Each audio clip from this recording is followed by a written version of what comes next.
हमारी संस्कृति, हमारे संस्कार सदा रहे हमारे साथ।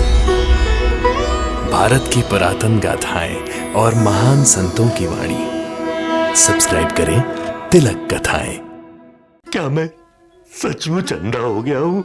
क्यों ऐसी बातें करते हैं? हम बड़े से बड़े आंख के डॉक्टर को दिखाएंगे, अब फिर से देखने लग जाएंगे। हाँ पिताजी, आप फिर से देख सकेंगे। मुझे मुझे एक बार बाबा के पास ले चलो। मुझे एक बार बाबा के पास ले चलो। मुझे बाबा को देखना है। वो यहाँ भी जाए तब भी मैं बाबा को नहीं देख पाऊंगा। मुझे बाबा के पास ले चलो। अरे मैंने ये दवाइयां लिख दी। हर 2-2 घंटों के बाद 2-2 बूंद उनकी आंखों में डालते रहना। और हाँ, 3 दिन के बाद फिर से इन्हें चेकअप के लिए ले आइए। डॉक्टर साहब, मैं फिर से देख तो सकूंगा ना? अभी नहीं, इसके लिए पूरा इलाज करना पड़ेगा। इलाज करना पड़ेगा?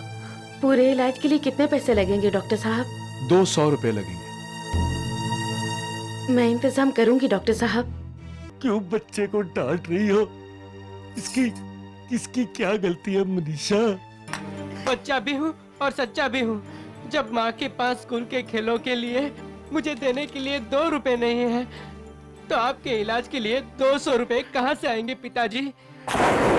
वो मुझे 200 रुपए की सख्त जरूरत है। जरूरत है तो जाइए, बैठिए सड़क पर और भीख मांगिए। देविका जी, ओहो, फिर गुस्सा आ गया।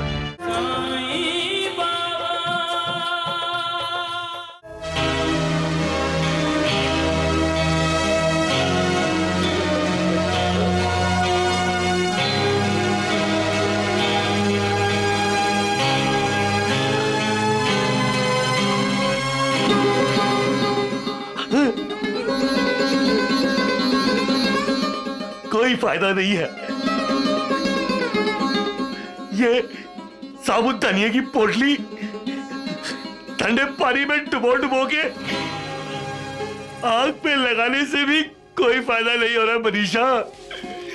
कोई फायदा नहीं हो रहा है। मेरी आग की रोशनी वापस नहीं आ रही है। मैं अंधा हो गया हूँ मनीषा। मुझे कुछ दिखाई नहीं। पिताजी, क्यों उठकर चलने लगे आप? मनीषा, राजेंद्र, मनीषा, क्या मैं सचमुच अंधा हो गया हूँ?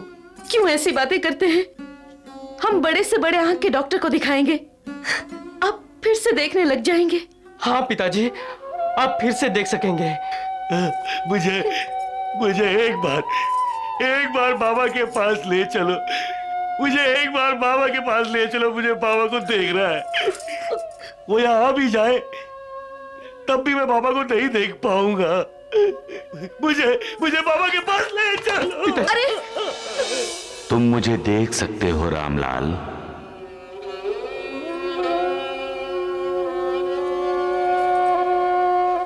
बाबा, कहाँ है बाबा? बाबा कहाँ है आप? अपने दिल में झांको रामलाल, मैं वहां हूं।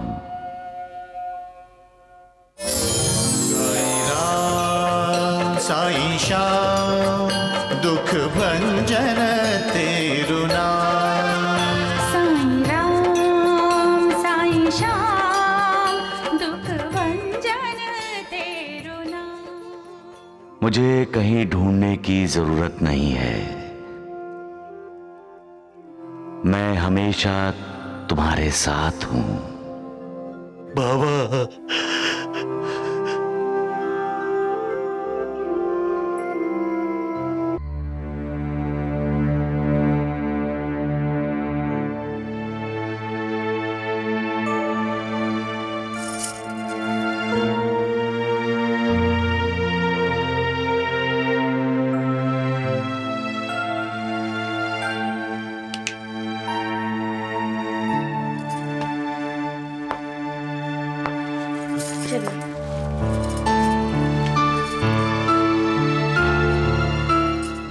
डॉक्टर साहब, आपने कुछ बताया नहीं। डॉक्टर साहब, मैं एक बार बाबा को देखना चाहता हूँ डॉक्टर साहब। बैठिए। सिर्फ एक बार। मैं सिर्फ एक बार बाबा को देखना चाहता हूँ, सिर्फ एक बार। जो दिल से मालिक की भक्ति करता है, मालिक के दर्शन करना चाहता है, मालिक उसे कभी निराश नहीं करता। ऐसे भक्तों का और भगवान का साक्षात्कार होकर ही रहता है।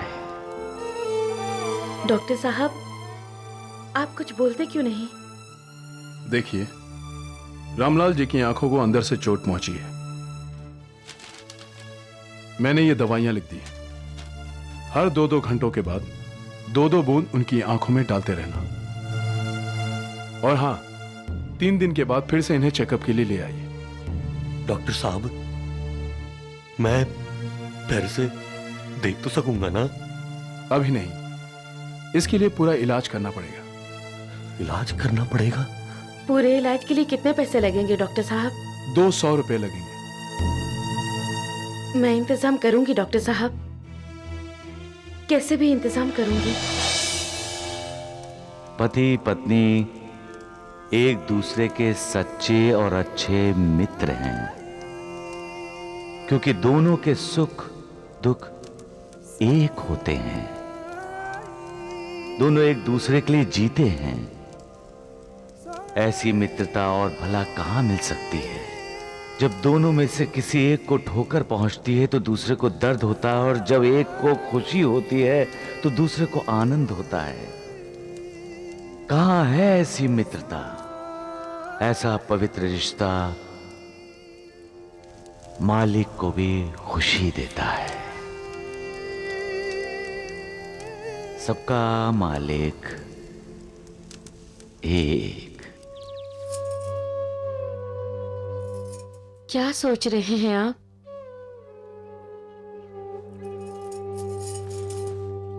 लीजिए, चाय पीजिए। सोचता हूं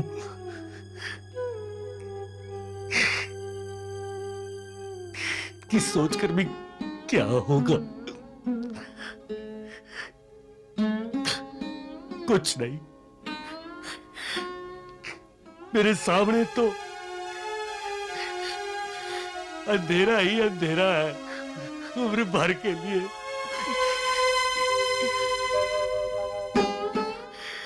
अब मैं कभी नहीं देख पाऊंगा मनीषा, बाबा को भी नहीं देख पाऊंगा। क्यों नहीं देख पाएंगे? जरूर देख पाएंगे। माँ, क्यों झूठ बोल रही हो? इलाज के लिए हमारे पास 200 रुपए कहाँ है? चुप कर, जाके बाहर खेल। क्यों क्यों बच्चे को डांट रही हो? इसकी क्या गलती है मनीषा? बच्चा भी हूँ और सच्चा भी हूँ। जब माँ के पास स्कूल के खेलों के लिए मुझे देने के लिए 2 रुपए नहीं है, तो आपके इलाज के लिए 200 रुपए कहाँ से आएंगे पिताजी?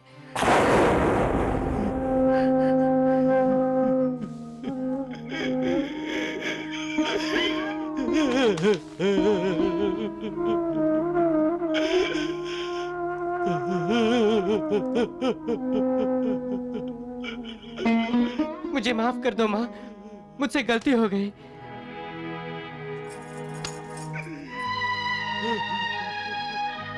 गलती चाहे जिसकी भी हो, हमें इसे ठीक करना होगा, चाहे मुझे कुछ भी करना पड़े।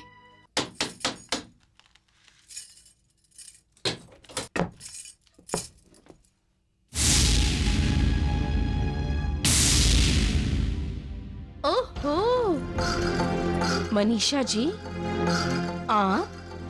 श्याम सुंदर घर में है? श्याम सुंदर? अरे हाँ, श्याम सुंदर जी और निर्मला दोनों बाहर गए हैं 10-15 दिन के लिए। क्यों? कुछ काम था दामाद जी से? वो मुझे 200 रुपए की बहुत जरूरत थी। अच्छा, तो आपने सोचा होगा श्याम सुंदर जी खैरात बांट रहे हैं और आप देविका जी, मनीषा जी। छोटे लोग ऊंची आवाज में नहीं, नीची आवाज में बोलते हैं। आप पर कोई मेहरबानी करे और आपका गुस्सा भी सहे, वाह। वो मुझे 200 रुपए की सख्त जरूरत है। जरूरत है तो जाइए, बैठिए सड़क पर और भीख मांगिए। देविका जी, ओहो, फिर गुस्सा आ गया। गुस्सा मुझे भी आया था उस दिन, जिस दिन आपने मेरी बेटी निर्मला को थप्पड़ मारा था और मेरे दामाद जी के मुंह पर कानूनी कागजात फेंक कर उनका अपमान किया था। आज से तुम राजेंद्र साइकिल्स के आधे हिस्से के मालिक हो गए हो। ये लो।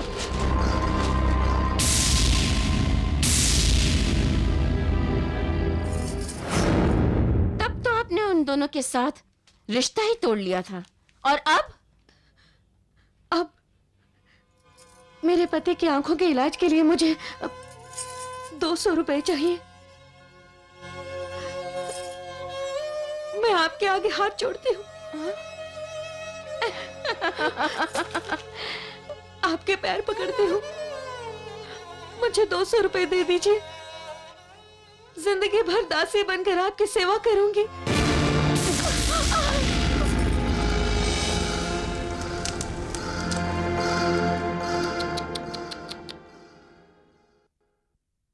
₹200 से मैं तुम्हें खरीद लेती, लेकिन क्या करूं?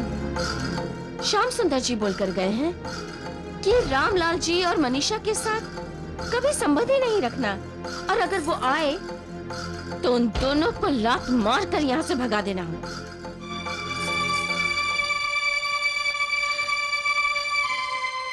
इसकी जरूरत नहीं पड़ेगी, मैं खुद ही चली जाती हूँ।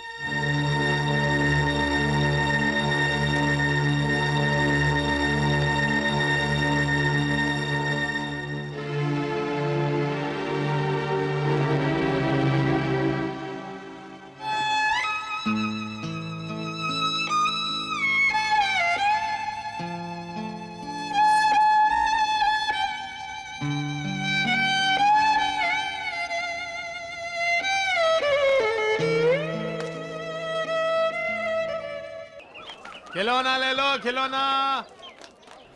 अच्छा अच्छा खिलौना।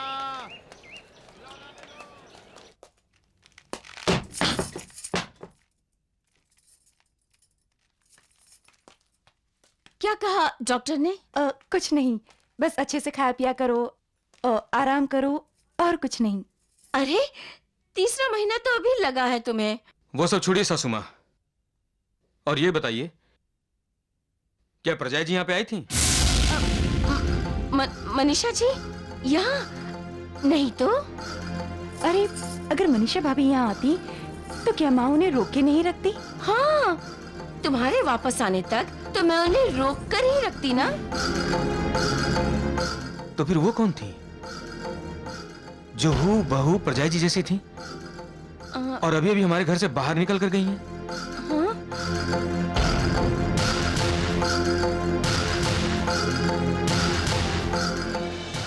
लोग इतने निर्दयी कैसे हो सकते हैं? कैसे तोड़ सकते हैं वो रिश्ते? स्वार्थ से अंधे लोग दूसरों की भावनाओं से कैसे खेल सकते हैं? जो अपने रिश्तेदार को ठुकराते हैं, नफरत उन्हें इंसान से जानवर बना देती है।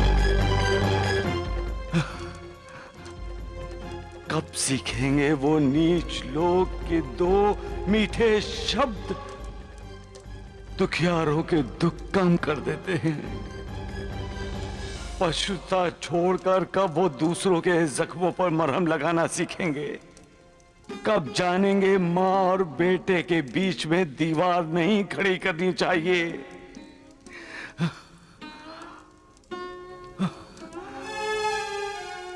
हम सभी ईश्वर के अंश हैं। लोग जानते हैं फिर भी उन्हें दूसरे इंसान में ईश्वर नजर नहीं आता।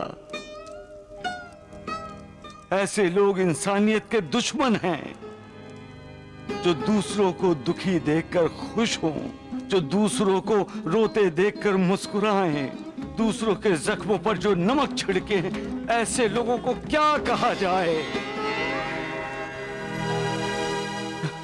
श्यामा, ऐसे लोगों को उनके किए की सजा भुगतनी पड़ती है। मालिक उन्हें कभी माफ नहीं करेगा, कभी नहीं।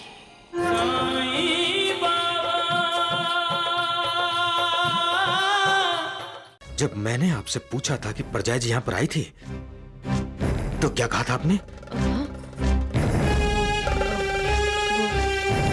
नहीं आई थी। झूठ बोल रही हैं आप। वो यहाँ पर आई थी। भाई साहब के आंखों के इलाज के लिए वो आपसे 200 रुपए मांगने आई थी, और आपने उन्हें बेइज्जत करके वापस भेज दिया था, है ना? आप राजेंद्र की बातों पे विश्वास कर रहे हैं? हाँ, मुझे राजेंद्र की बातों पर विश्वास है, लेकिन ये बात मुझे राजेंद्र ने नहीं बताई, बल्कि शहर के लोगों ने बताया है। चलो चलो चलो। दामाद जी, ये क्या कर रहे हो? निर्मला, निर्मला आपकी पत्नी है और माँ बनने वाली है। मेरी पत्नी है इसलिए कुछ नहीं कर रहा हूँ, और आपको इसलिए छोड़ रहा हूँ कि आप मेरी सासू माँ हैं। सासू माँ, बैठो बैठो बैठो यहाँ। दामाद जी, बैठो, बैठे रहो। पैसे चाहिए ना तुम्हें? पैसे चाहिए ना? लो लो लो, और लो और लो, लो और लो। तुम जो आज राजेंद्र साइकिल की मालकिन हो निर्मला, कैसे? झूठे कागजात पर भाई साहब के दस्तखत करवा के ना। निर्मला, मैं तुमसे शादी करके पछता रहा हूं। लोग शादी करके आबाद होते हैं, मगर मैं तो बर्बाद हो गया निर्मला। हाँ, बर्बाद हो गया मैं।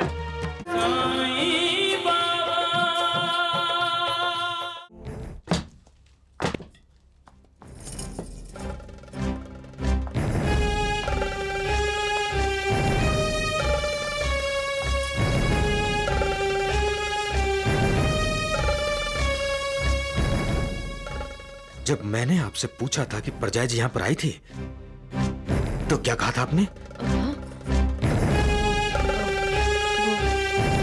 नहीं आई थी। झूठ बोल रही हैं आप।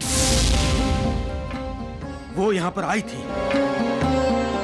भाई साहब के आंखों के इलाज के लिए वो आपसे 200 रुपए मांगने आई थी, और आपने उन्हें बेइज्जत करके वापस भेज दिया था, है ना? आप राजेंद्र की बातों पे विश्वास कर रहे हैं? हाँ, मुझे राजेंद्र की बातों पर विश्वास है, लेकिन ये बात मुझे राजेंद्र ने नहीं बताई, बल्कि शहर के लोगों ने बताया है। अभी अभी यहाँ भरे बाजार में उनकी पत्नी रोते रोते चिल्ला रही थी, मुझे 200 रुपए दे दो, मुझे मेरे पति के इलाज के लिए 200 रुपए दे दीजिए। नहीं तो उनके पति अंधे हो जाएंगे। ये मेरी परजाई जी सड़क पर रो रो कर लोगों से कह रही थी, कोई मुझे 200 रुपए दे दो, कोई मुझे 200 रुपए दे दो, ताकि मैं अपने पति की आंखों का इलाज करवा सकूं। वो 200 रुपए परायों से मांग रही थी। मेरे जिंदा होते हुए मेरी परजाई जी दूसरों से पैसे मांग रही थी। लानत है मेरी जिंदगी पर। मैं क्यों जिंदा हूँ, क्यों जिंदा हूँ, क्यों जिंदा हूँ? दामाद जी। सासू माँ, आपका दामाद बनने से पहले मैं एक अनाथ, गरीब और बेसहारा बच्चा था। उस वक्त इस दुनिया में मेरा अपना कोई नहीं था। जब भाई साहब और परजाई जी ने मुझे सहारा दिया, रहने को घर दिया, प्यार दिया, ममता दी, मुझे बड़ा किया, रुपए पैसे दिए, इज्जत दी, नाम दिया, और आपने उन्हें क्या दिया? अपमान, बेइज्जती? वाह सासू माँ, वाह, बहुत अच्छा काम किया आपने।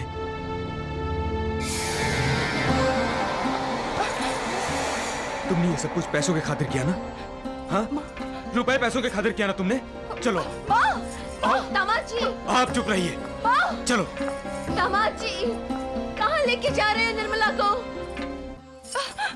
चलो चलो चलो। दामाद जी, ये क्या कर रहे हो? निर्मला आपकी पत्नी है और माँ बनने वाली है। मेरी पत्नी है इसलिए कुछ नहीं कर रहा हूँ, और आपको इसलिए छोड़ रहा हूँ कि आप मेरी सासू माँ हैं। सासू माँ, बैठो बैठो बैठो यहाँ। दामाद जी, बैठो, बैठे रहो।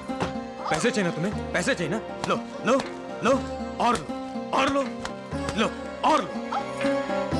तुम जो आज राजेंद्र साइकिल की मालकिन हो निर्मला, कैसे? झूठे कागजात पर भाई साहब के दस्तखत करवा के ना? ठीक है, अब ये राजेंद्र साइकिल तुम संभालो। अब ना मुझे पैसे चाहिए, ना राजेंद्र साइकिल चाहिए, और नहीं तुम।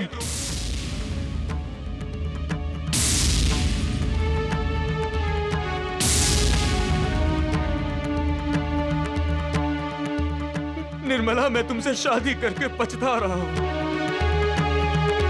लोग शादी करके आबाद होते हैं, मगर मैं तो बर्बाद हो गया निर्मला। हाँ, बर्बाद हो गया मैं, बर्बाद हो गया मैं।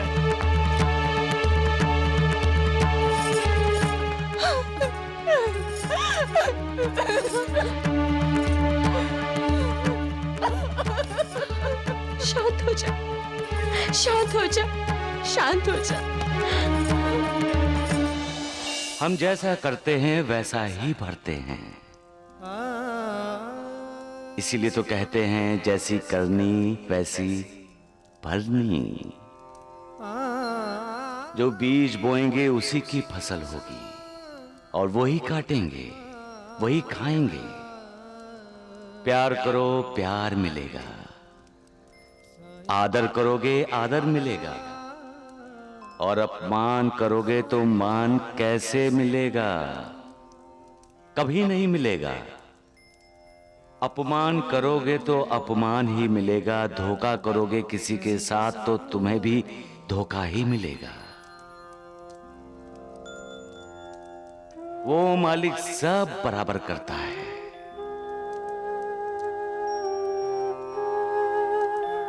हम भूल जाते हैं कि धोखेबाजी का फल हमेशा कड़वा होता है, और सच्चाई का फल हमेशा मीठा होता है।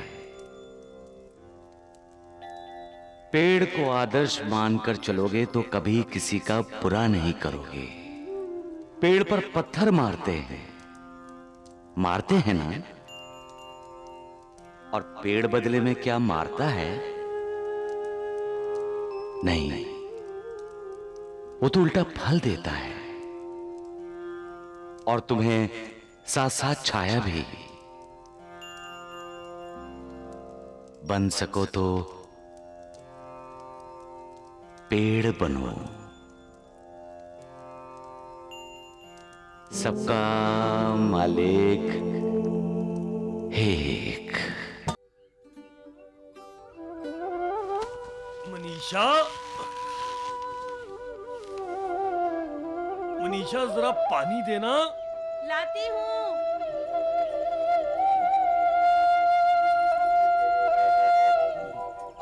लीजिए। ये राजेंद्र कहाँ गया? खेलने गया होगा, यहीं आसपास आ जाएगा। पता नहीं आजकल कहाँ चला जाता है। घंटों गायब रहता है और कुछ बताकर भी नहीं जाता। और आप उससे कुछ कहते भी नहीं।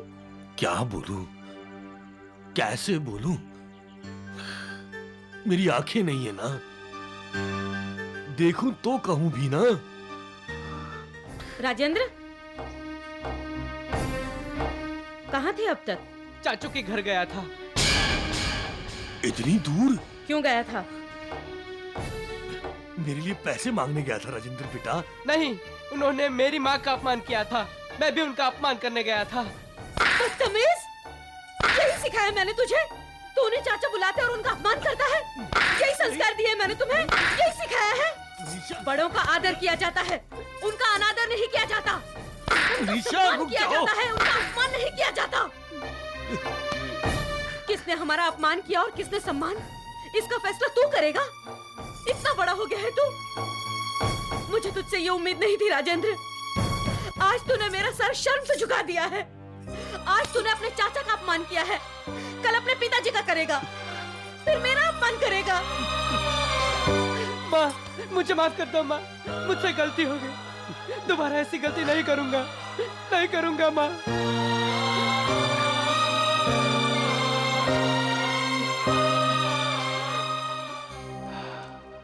जब माँ अपने बेटे पर संस्कार करती है, तब उन संस्कारों की वजह से बेटा इस दुनिया में अपनी जगह बनाता है।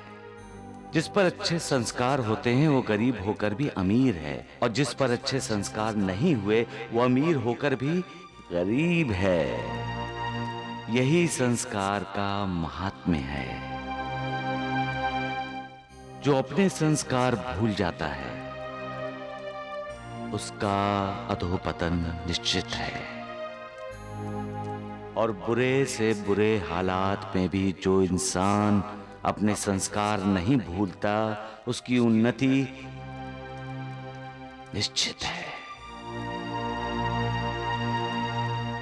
सबका मालिक